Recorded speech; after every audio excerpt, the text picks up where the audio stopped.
tuve un déjà vu. Pero ahora nos vamos a ir por el otro lado.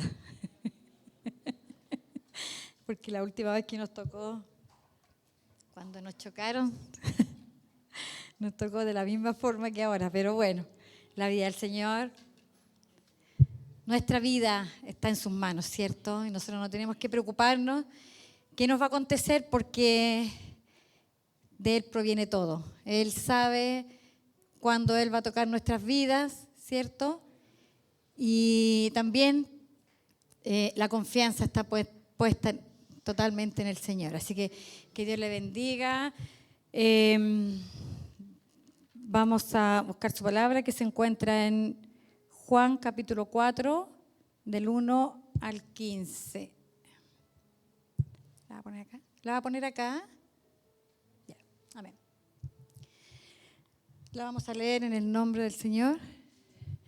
Dice: cuando pues el Señor entendió que los fariseos habían oído decir, Jesús hace y bautiza más discípulos que Juan, aunque Jesús no bautizaba, sino sus discípulos, salió de Judea y se fue otra vez a Galilea. Y le era necesario pasar por Samaria. Vino pues a una ciudad de Samaria llamada Sicar, junto a la heredad que Jacob dio a su hijo José. Y estaba allí el pozo de Jacob. Entonces Jesús, cansado del camino, se sentó así junto al pozo. Era como la hora sexta. Vino una mujer de Samaria a sacar agua y Jesús le dijo: dame de beber. Pues sus discípulos habían ido a la ciudad a comprar de comer. La mujer samaritana le dijo: ¿cómo tú, siendo judío, me pides a mí de beber, que soy mujer samaritana? Porque judíos y samaritanos no se tratan entre sí. Respondió Jesús y le dijo: si conocieras el don de Dios y quién es el que te dice, dame de beber, tú le pedirías y él te daría agua viva. La mujer le dijo: Señor, no tienes con qué sacarla y el pozo es hondo, ¿de dónde pues tienes el agua viva? ¿Acaso eres tú mayor que nuestro padre Jacob, que nos dio este pozo, del cual bebieron él, sus hijos y sus ganados? Respondió Jesús y le dijo: cualquiera que bebiere de esta agua volverá a tener sed. Mas el que bebiere del agua que yo le daré no tendrá sed jamás, sino que el agua que yo le daré será en él una fuente de agua que salte para vida eterna. La mujer le dijo: Señor, dame esa agua para que no tenga yo sed, ni venga aquí a sacarla. Amén. Mi buen Dios y Padre de la gloria, en esta hora, Señor, te damos gracias, Padre bendito, por haber leído tu palabra, Señor. Yo sé que tú tienes algo especial esta noche, Señor, porque así como ministraste mi vida, Señor, en una forma sobrenatural, yo sé que también tienes en esta noche para tus hijos, Señor, lo mismo, Padre bendito, una fuente inagotable, Padre bendito, para saciar su sed, Señor. Gracias te doy en esta hora, Señor, y si sé tú dirigiendo, Señor, mis palabras, que nada salga por mi cuenta, Señor, mas tú dirígeme en esta hora, en el nombre de Jesús. Amén. Se puede sentar.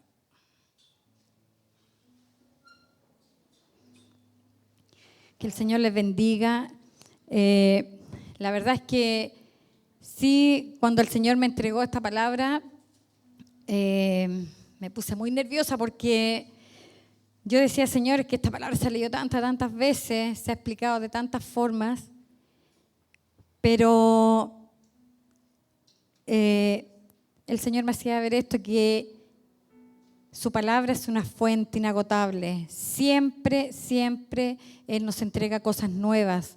Nosotros podemos leer la Biblia 10 veces, 20 veces, y cada vez que la leemos siempre vamos a encontrar algo nuevo a través de ella. En la misma palabra que usted leyó, quizás Dios le va a ministrar una cosa nueva. Dice: y le era necesario pasar por Samaria. ¿Sabe? Lo primero que entendí, que cuando nosotros estudiamos un mensaje, cuando nosotros queremos aprender y entender una palabra, también es importante que nosotros investiguemos y busquemos cosas relacionadas con ese pasaje, porque muchas veces leemos los mensajes y no los leemos bien, o sea, no los entendemos bien, porque no entendemos en el contexto en que se generó esa palabra. Y yo me puse a leer por qué Dios había dicho y le era necesario pasar por Samaria y qué importancia tenía Samaria.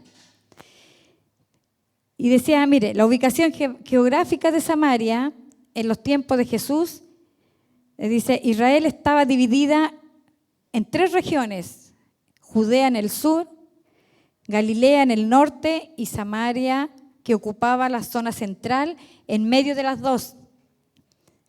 Estas divisiones reflejaban las grandes diferencias culturales que había entre judíos, samaritanos y galileos. Los samaritanos eran una mezcla de judíos, dice, con personas de otras nacionalidades. Aquí podemos encontrar, dice, esto lo podemos encontrar en 2 de Reyes 17, del 24 al 41, que no lo voy a leer ahora porque es muy largo, pero ahí es donde él nos habla de esto, ¿ya? Dice, allí dice, leemos que cuando el rey de Asiria conquistó el reino del norte, transportó a la mayoría de los judíos a otras tierras de sus dominios, dice, y los pobló a la ciudad de Samaria, con gente que trajo, dice, de otros lugares. Con el tiempo se produjo una mezcla, ¿ya? Porque los que venían de otros lugares traían otras ideas, eran idólatras, ¿ya? Y eso se mezcló entre los samaritanos. Por eso que los samaritanos no se llevaban bien con el pueblo judío, ¿ya? Esto también aparece mucho, dice, más tarde dice, cuando los judíos regresaron del cautiverio de Babilonia, ya comenzaron la reconstrucción del templo y la ciudad. Los habitantes de Samaria, dice, fueron los primeros que se opusieron a la construcción. Y esto lo encontramos en Esdras, capítulo 4. ¿Ya? Por eso que es importante, ustedes a medida que vamos hablando de esto van a ir viendo la importancia que tenía esto que le había acontecido al pueblo de Samaria, por qué judíos y samaritanos no se llevaban bien entre sí. ¿Ya? Dice, la necesidad de Jesús era mayor de lo que uno pensaba que quería pasar por ese lugar, ¿ya? Porque él le era necesario, ¿ya? Jesús dice, estando cansado, dice, del camino, se sentó así junto al pozo. Jesús llegó a ese lugar llamado Sicar. Eso sale en Génesis, ¿ya? Ay, me van a disculpar, pero lo que pasa es que se me quebraron mis lentes y con los otros no veo, voy a tener que ponerme esto igual, que no tienen la varita, pero no importa, veo igual. Dice, aquí nos estaba mostrando, al referirse a Jesús, al decir que Jesús estaba cansado y se sentó junto al pozo, nos estaba hablando de la humanidad de Jesús, ¿ya? Mientras sus discípulos dice que iban a buscar comida, ¿ya? Probablemente él sentía hambre, estaba fatigado, estaba cansado, ¿ya? Y sintió sed. Pero una cosa tenemos que tener clara, que para él no fue que justo él pasó y estaba ese pozo ahí. Él ya lo había decidido, ¿ya? Desde antes. Porque los judíos le hacían el quite pasar por esa parte. Mas Jesús quiso pasar por ese lugar porque sabía lo que ahí le esperaba. Él en su omnisciencia, él sabía el trabajo que tenía en ese lugar. A pesar, dice que en el libro de Juan se habla mucho de la divinidad de Jesús, en este capítulo se habla mucho de su humanidad, ¿ya? nosotros sabemos que el pecado entró a través de un hombre, pero también fue un hombre, ¿cierto?, el que tuvo que venir para vencer el pecado. A pesar que él no conoció pecado, pero él también se tuvo que hacer hombre como nosotros. Y yo empecé a buscar y hay muchos versículos donde él muestra su humanidad. En Juan 11:35 nos dice, y Jesús lloró ante la muerte de Lázaro. En Juan 12:27 dice, su alma se turbó ante la inminencia de la cruz. En Juan 13:21 dice, su espíritu se conmovió ante la traición de uno de sus apóstoles.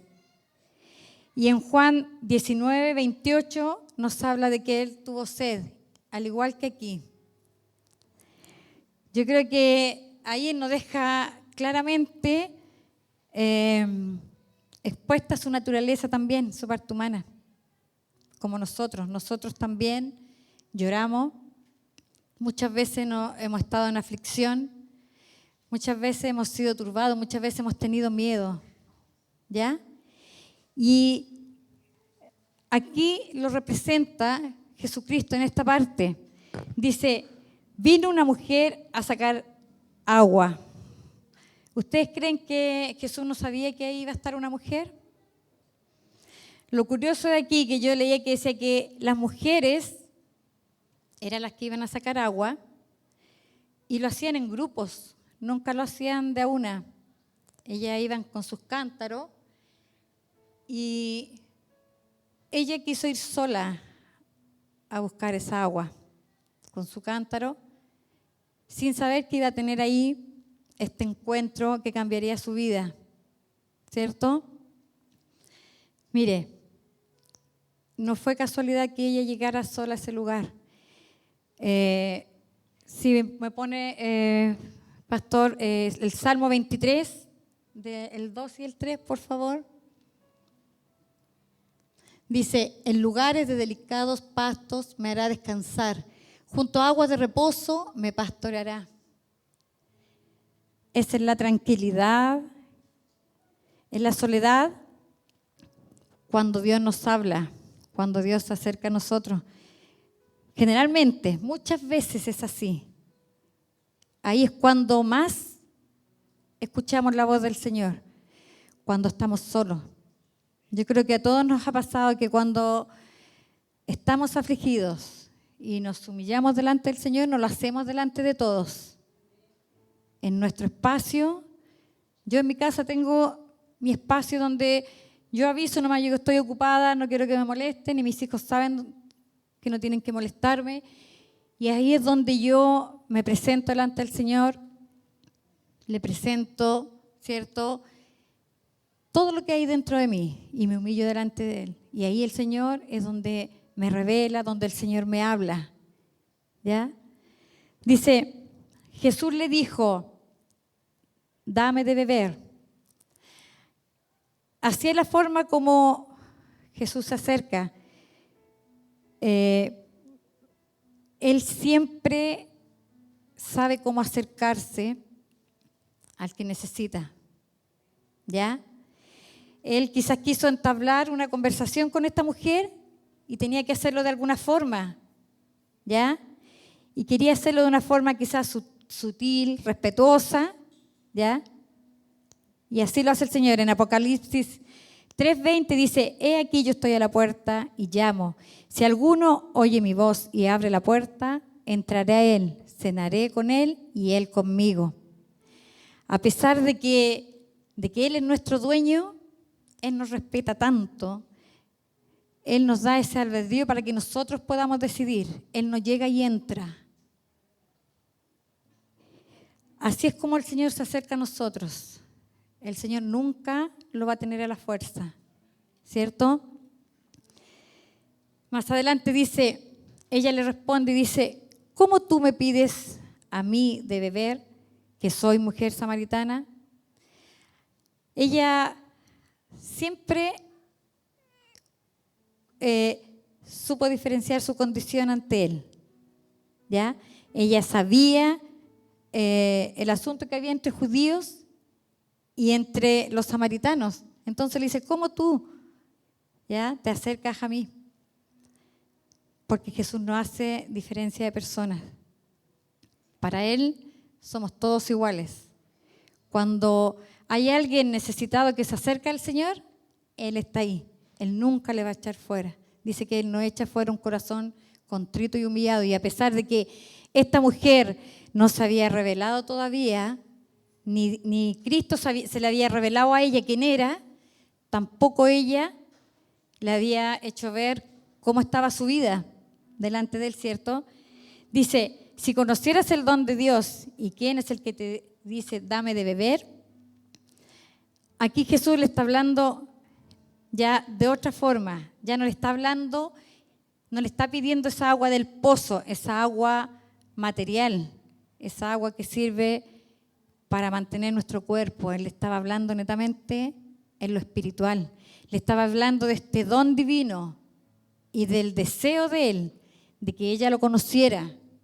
Ese era el anhelo cuando Él le decía estas palabras, si tú supieras, porque Él quería revelarle a Él quién era, quién se encontraba frente a ella, ¿cierto?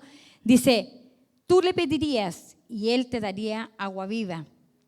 Aquí deja nuevamente abierto el ofrecimiento, ¿cierto? Sin condiciones. Aquí no está diciendo, no tienes que hacer nada, solamente tienes que pedirla y yo te la voy a dar. Porque Cristo es así. Cristo solamente, Él nos llama, Él sabe que nosotros le pertenecemos a Él porque nosotros nada tenemos de nosotros. ¿Cierto? No tenemos nada que entregarle nosotros a Él, nada. Y sin embargo, Él nos tomó y Él nos quiere atraer para darnos esta agua de vida. Yo estaba buscando, veía cuál es la diferencia que hay, en qué consiste el agua de un pozo al agua de un manantial. Aquí nos habla mucho de que este era el pozo de Jacob, que es el pozo que Jacob había comprado, ¿ya?, para dárselo de heredad a José y Benjamín, que eran sus hijos, uno de sus hijos. Dice, él conocía ya que este pozo, y es lo que estaba tratando de hacerle entender a esta mujer, que este pozo iba a quitar solamente su sed, ¿ya?, pero que luego volvería a tener sed y que iba a tener que volver nuevamente por agua. Y dice que el pozo de Jacob, dice que era un pozo que se llenaba con la lluvia, que saturaba, dice, ese terreno en una especie de cisterna, ¿ya?, de agua buena, ¿ya? Y el manantial es lo que brota constantemente, siempre fresco. Y ahí Cristo le está mostrando la diferencia que hay entre el agua del pozo y el agua del manantial. La mujer le dijo, Señor, no tienes con qué sacarla, porque ella aún no veía más allá de sus ojos, que es lo que predicó el pastor hace poco, que decía que teníamos que moviéndonos, viendo lo que no, ¿cómo era? Como viendo lo que no vemos,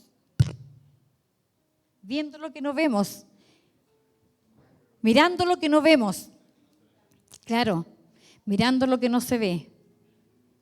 Aquí la mujer todavía pensaba que estaba a un judío que estaba sentada en el pozo que les correspondía, que estaba en su terreno. Ella no discernía todavía que frente a ella tenía este Mesías que le quería cambiar su vida, que tenía esta tremenda propuesta, ¿ya?, que le quería cambiar esa agua que ella estaba acostumbrada a sacar por un manantial del cual nunca más volvería a tener sed.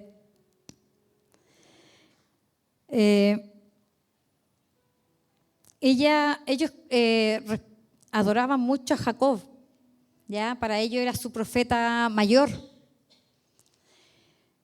Y ellos leían los Pentateuco, dice, los 5 primeros libros, pero eso lo mezclaban con las cosas con la escritura, pero ellos lo acomodaban a su manera. Dice, respondió Jesús y le dijo, cualquiera que bebiere de esta agua volverá a tener sed. ¿Ya? Y es lo que yo les decía, siempre que lo vemos en lo material, que era lo que sus ojos alcanzaban solamente a ver, era eso. Solamente el agua material. Dice, mas el que bebiera de esta agua que yo te daré, no tendrá sed jamás. Aquí ya Cristo ya le estaba manifestando abiertamente quién era Él y lo que Él quería entregarle. Él le estaba ofreciendo este don, su espíritu mismo. Se lo estaba entregando a esta mujer, ofreciendo. Y la mujer aún así no lo entendió. Y le dice, Señor, dame de esta agua para que yo para que yo no tenga sed ni venga aquí a sacar más agua. Porque ella estaba viendo su comodidad. Ni siquiera aún lo había entendido. Ni siquiera aún lo había entendido ahí ella, lo que veía ella, que ya no tendría que volver a ir a sacar agua con ese cántaro. ¿Ya? Pero cuando Dios le dice, ve y llama a tu marido y ven acá, es ahí recién cuando ella entendió quién era Cristo. Cuando Cristo le reveló lo que ella era, cuando Cristo le reveló su condición de pecado, fue cuando ella entendió. Y los demás, ustedes conocen lo que pasó, pero toda esta conversación, solamente cuando él le dice, llama a tu marido y le revela su condición, es cuando ella logra entender lo que Cristo había querido, lo que Cristo tenía para ella. Mire, con esta narración hay puntos muy importantes. ¿Por qué esto aconteció en Samaria? Yo le preguntaba al Señor, le decía, Señor, yo quiero entender más allá. Yo quiero que tú me reveles cosas. Yo creo que nunca había leído tanto, de verdad, para poder entender esto.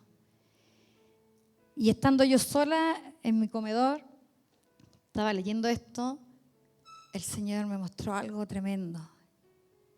El Señor me decía, porque en Samaria está una mezcla. Se mezclaron las cosas idólatras, el pecado, con la palabra. Y en mi pueblo es lo mismo. Hemos mezclado por mucho tiempo la idolatría, el pecado, con las cosas del Señor. No hemos estado por años mezclando, nos hemos olvidado de un evangelio limpio, de una palabra pura, una palabra nítida, de esa agua, de ese manantial que es claro, no turbio. Lo hemos acomodado a nosotros mismos. No, no voy a hacer esto porque, bueno, si total a la final yo le pido perdón al Señor y... ¿Ah? No, es que yo no quiero perdonar porque, no nomás. Me cuesta perdonar de repente una pelea con el marido, con el esposo, con la esposa. Y nos cuesta perdonar y decimos, ay, Señor, es que tú sabes. No. ¿Qué nos dice el Señor? ¿Ah? ¿Cuántas veces debemos perdonar?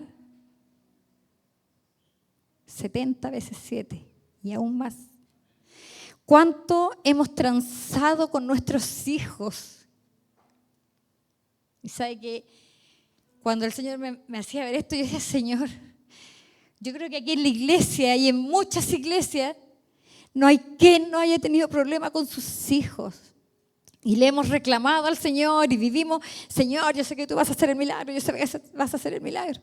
Pero hemos transado, hemos permitido cosas en nuestras casas con nuestros hijos por temor a que ellos se vayan, no sé, mil cosas. Y lo que pasa es que Dios se convierte en un blanco fácil. Lo primero, pero Señor, ¿por qué? Pero Señor, ¿por qué? Hemos vivido mucho tiempo un evangelio de miedo. Es que si no voy a la iglesia, Dios me va a castigar. Es que si no hago esto, Dios me va a castigar. No hemos conocido a este Dios que nos está entregando, que esta agua que nos quiere limpiar, que quiere que nosotros nos apartemos de eso. A Él no le sirve las mezclas.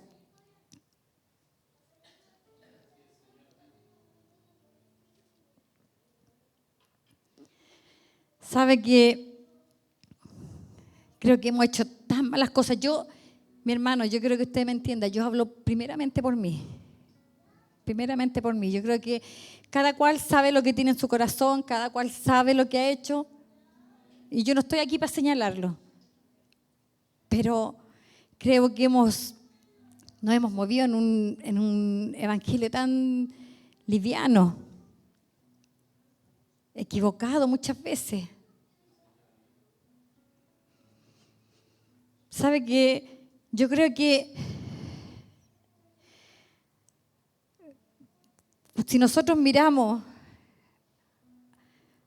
a Juan Bautista, ¿cómo era Juan? Así. Era confrontacional, ¿cierto? A veces nos da miedo ir a predicar afuera, decirle a la gente, sabe que tú estás en pecado. ¿Y para qué nos puso Dios entonces? ¿No fue para eso? ¿Por qué pretendemos querer salir y predicar y que lleguen 40, lleguen 50? Si los que tienen que llegar son solamente los hijos de paz. ¿De qué nos sirve hacer una campaña y que lleguen 1000 personas y de esas 1000 personas en el tiempo se van a ir yendo? ¿Cierto? Dios nos llamó ¿a qué? A buscar a esos hijos de paz. ¿Qué es lo que hacía Juan? Juan se ponía enfrente de Herodes y le decía, arrepiéntete de tu pecado. ¿Cómo tú tomas a la esposa de tu hermano estando aún vivo? ¿No era así? Sabiendo que eso le podía costar la vida. Y así fue como murió también. ¿Ya? Aquí Jesucristo nos está mostrando lo mismo. Jesucristo nos está mostrando lo mismo. ¿Acaso Él no le dice a la mujer, bien has dicho, no tengo marido? Porque 5 maridos has tenido y este no es tu marido. Oramos y oramos mal. Le pedimos al Señor, Señor, yo te pido que tú cambies este país. Que tú, Señor, quites el pecado. Mira cómo está desatado, mira cómo está toda la gente. Se levantaron los hijos contra los hijos, contra los padres contra los hijos. Pero si estamos en los últimos tiempos, ¿qué esperamos más que venga? ¿Qué esperamos más que venga? Lo que tenemos que pedir al Señor es que Él nos mande, ¿cierto?, a buscar a esos hijos de paz que están afuera.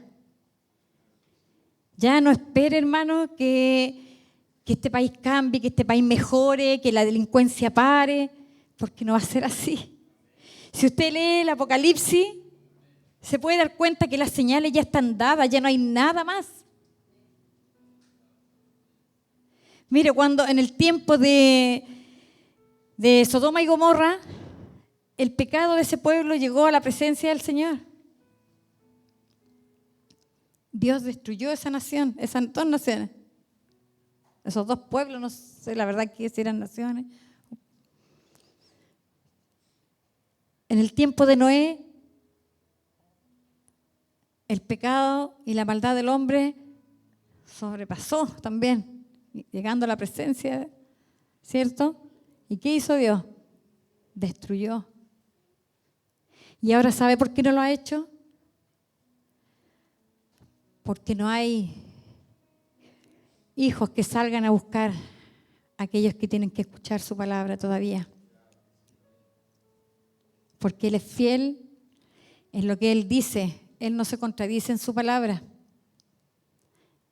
Y Él dice que en todo lugar no va a quedar lugar sin que se haya escuchado su palabra antes de su venida.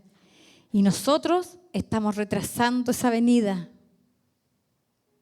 Nosotros estamos, imagínense, es una tremenda responsabilidad que tenemos encima. Es una tremenda responsabilidad. Cuando mi hermano Jorge hablaba aquí, decía, ¿sabe qué? Igual es deprimente, que vamos y no llega nadie. Yo, la verdad es que me dio pena por él, pero yo decía, igual es un esfuerzo tremendo. Pero aunque no haya llegado nadie, lo que Él está haciendo es lo que nosotros debemos hacer. Nosotros no podemos esperar que si salimos, mire, nosotros podemos dar 20 veces la vuelta a la cuadra, predicándole a cada uno, tocándole la fibra a lo mejor, no sé, llevándola a lo más triste, lo que usted quiera, predicando como usted quiera. Pero si no hay un hijo de paz ahí, no va a pasar nada, no va a llegar ninguno. Y Dios aquí, Cristo sabía dónde tenía que estar, en el momento, el día que tenía que estar ahí, a la hora exacta. Y eso es lo que nosotros tenemos que pedirle al Señor, que Él nos dé revelación, que Él nos muestre dónde y en qué momento tenemos que estar, dónde están sus hijos para nosotros ir y compartirles de esta agua de vida eterna. Yo siempre lo he dicho, pero si hay algo que honro a mi papá, porque mi papá es guerrero. Él es un guerrero. Él puede ir caminando, ve a alguien que se encuentra afligido y parte. Él parte, él no sabe de miedo, no sabe de cansancio, no siente temor de ir a entregar esto. Nos cuesta, a mí me cuesta, hermano, porque hemos buscado esta comodidad, como esta mujer que primero buscaba su comodidad de no querer volver con ese cántaro a sacar más agua, porque no le conocía. Pero nosotros le conocemos. Nosotros hemos disfrutado de su misericordia todos los días. Todos los días. Sabe que yo antes le tenía mucho miedo a la muerte. Yo decía, no, yo no me quiero morir. Después decía, no, yo no me quiero morir sin que mis ojos vean a mis hijos estar aquí. Pero ahora le digo al Señor, yo no me quiero morir sin antes haber hecho tu voluntad. Yo necesito, Señor, que tú me inyectes de esa valentía, que tú me hagas una mujer guerrera, Señor. Yo tengo todo ya porque tú me has puesto todo en mis manos, tú has puesto las armas, nos has entregado tu palabra, nos has entregado todo lo que necesitamos, no necesitamos nada. Hablamos, declaramos que Él es nuestro escudo, que Él nos rodea, que Él va enfrente de nosotros, pero para algunas cosas nomás. Hace calor, ay, qué calor. Hace frío, no, es que hace frío. No queremos salir de nuestra comodidad. Aquí nos habla de un Jesús cansado, sediento, pero Él estaba ahí porque decía, me es necesario. Yo quiero que Dios ponga esa necesidad en mi corazón, esa necesidad. Yo sé que yo no voy a traer a mis hijos. Yo sé que no voy a traer a mis hijos si no es porque Dios lo permite, sino es que Dios se mueve, porque reconozco que le he fallado al Señor. Y cada día le pido al Señor que me perdone porque sé que trancé muchas cosas. Y ya no le pregunto al Señor, Señor, ¿por qué? Porque yo sé cuál es la condición. Yo sé por qué mis hijos están así, por qué mis hijos no han llegado. Quizás no han visto un cambio en mí, un cambio verdadero, una entrega. Y yo necesito cambiar eso. Por eso que yo leía esto, sabe que lloraba, de verdad que lloré amargamente. Porque cuando el Señor nos entrega una palabra, el Señor nos ministra a nosotros primero. Y esa palabra nos toca a nosotros primero. El Señor sabe que cuando yo me iba de aquí, cuando el pastor me dijo, Roxana, predica, yo, ay, sí, ya voy a estar hartos días, dije yo, sin dormir. Pero cuando iba camino a la casa, el Señor me dijo, esto. Ni siquiera tuve que empezar a decir, Señor, ¿qué es lo que tú quieres que diga? Porque el Señor me lo entregó así. Pero tenemos que tomar este ejemplo.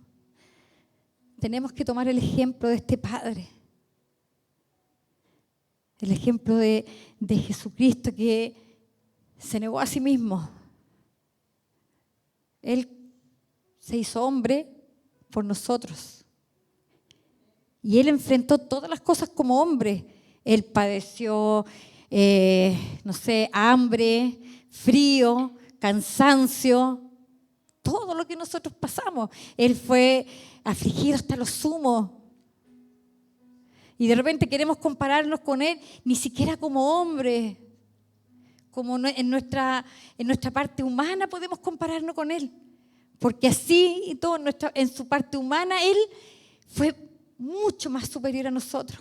Porque Él sabía, porque Él tenía esa revelación directa que era entregada del Padre. Ellos eran uno solo y Él sabía dónde tenía que estar a la hora que estar, porque Él era revelado por el Padre. Pero nosotros también.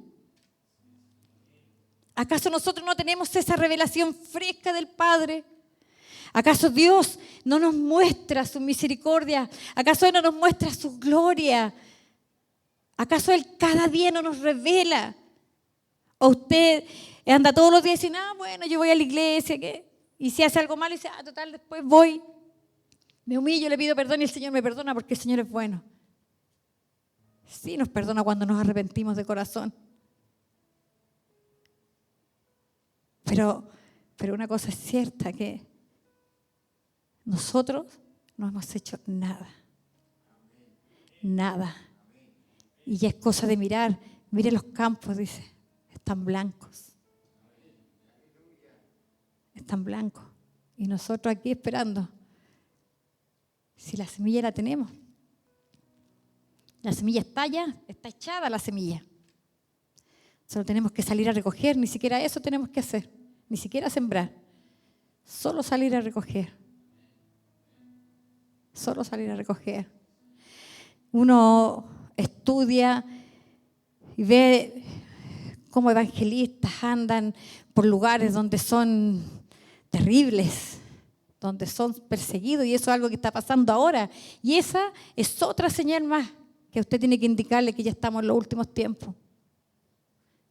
Yo no sé si a usted no le pasa nada cuando escucha eso, de que hay lugares que ya se está persiguiendo a los cristianos.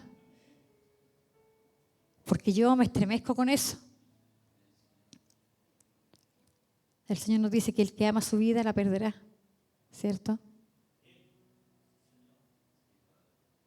Pero el que entrega su vida a Cristo, dice, ¿no es diferente acaso o no? Es harta la diferencia. Es harta la diferencia. Cristo nos amó tanto, hermano. Nos amó tanto, no teniendo derecho a nada. Él nos hizo este regalo. ¿Y por qué nosotros somos tan egoístas en no querer compartirlo? Tenemos que levantarnos, tenemos que despertar. Estamos como cuando uno está con el calor medio así como atontado. Así estamos nosotros. así, quietito, sin hacer nada. Y no siga orando para que su país mejore, porque le tengo malas noticias. No va a mejorar. No va a mejorar.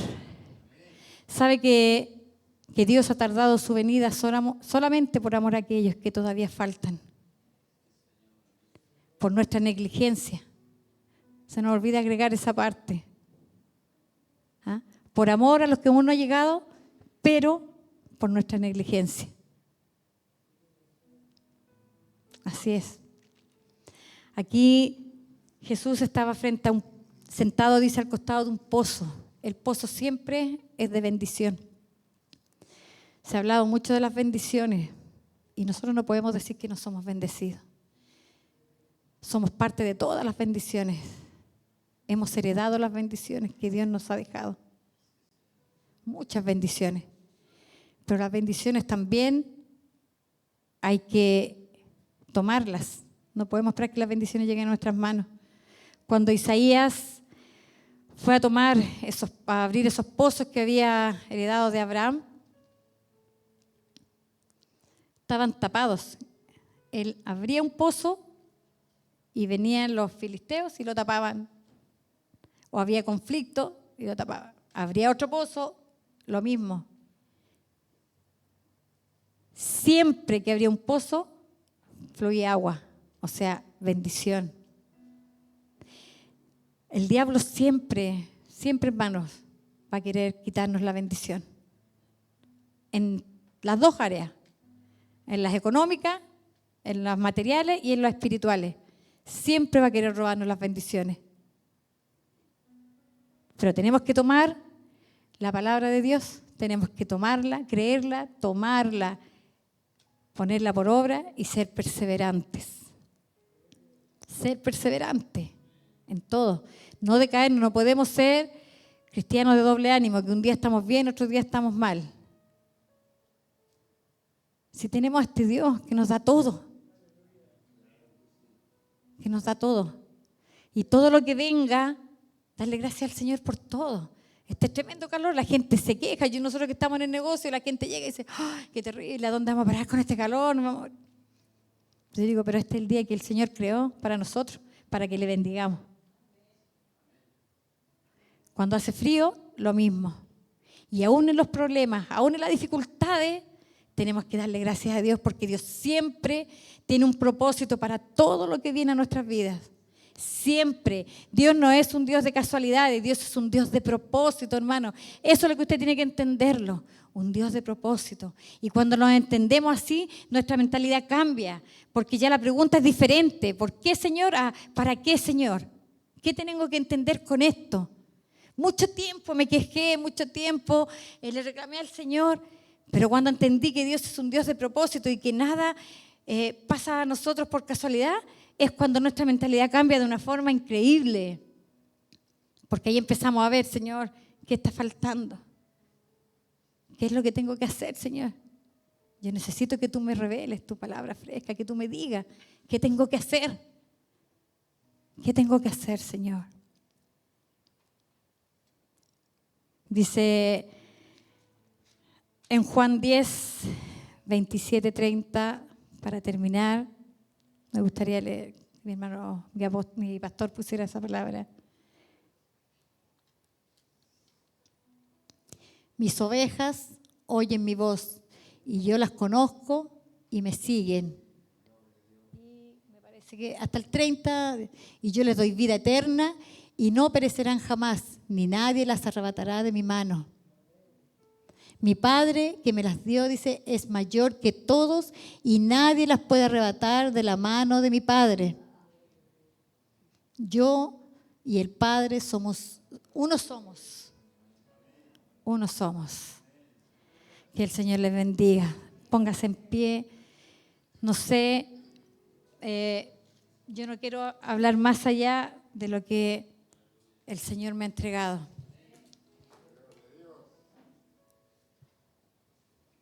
Pero sí una cosa tengo clara, que lo que el Señor me entregó era para mí. Yo lo tomo. No sé si usted quiere tomarlo. Pero necesitamos salir, hermano. Necesitamos salir de este capullo en el que estamos. Tenemos que empezar a apasionarnos por las almas.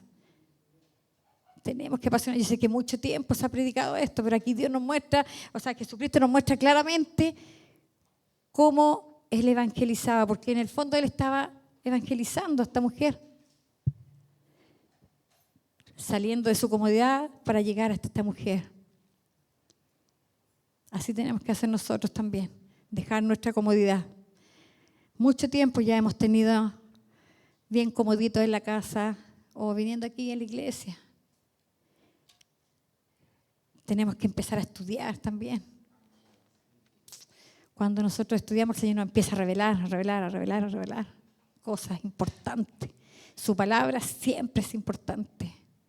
Y no es para meter miedo, pero el libro de Apocalipsis es tremendo. Porque nos va mostrando cosas que no son para asustarnos, sino que para que empecemos a movernos rápido y para que nos entendamos que vamos en contra del tiempo. Que vamos en contra del tiempo, vamos a contrarreloj, porque la venida de Dios ya está aquí en la puerta y necesitamos salir a buscar a aquellos que están afuera, en todo lugar. No se aflija si usted sale 10 veces, 20 veces y nadie se entrega a Cristo. Tienen que entregarse los que tienen que entregarse nomás. Las ovejitas, ¿cierto? Las que oyen la voz del Padre. Ellas son las que tienen que entregarse. Nadie más. No se preocupe por llenar, porque venga mucho, porque esto no es un premio para usted. El decir, por mí llegaron estos hermanos que vienen aquí, yo los traje. No. Toda la gloria es para el Señor. Él es que el crecimiento, dice su palabra, que Él lo da en nosotros. Apolo, Elías, ¿cómo era? Siempre se me enreda con Apolo regó. No, yo sembré, Apolo regó, pero el crecimiento lo da el Señor. Nadie más que el Señor. Pastor, me gustaría que pusiera esa alabanza que me gusta mucho y que usted entre en la presencia del Señor y que reciba esta palabra, hermano. A mí no me interesa tocar sus emociones, pero sí que esta semilla haya llegado a su corazón. Y si es necesario que usted se aflija, aflíjase. De repente tenemos que afligirnos. Bendito eres, Señor. Santo eres, Dios de la gloria. Te adoramos, Señor. Te adoramos, Padre. Eres tan maravilloso, Señor. Yo te doy gracias, Padre, porque tú has sido tan bueno conmigo, Señor. Oh, bendito Dios, queremos entrar en tu presencia, beber de esta agua, Señor, que tú tienes para nosotros, Señor. Santo eres. Eres tan bueno, Señor. Eres tan hermoso, tan maravilloso, Padre amado. Bendito eres.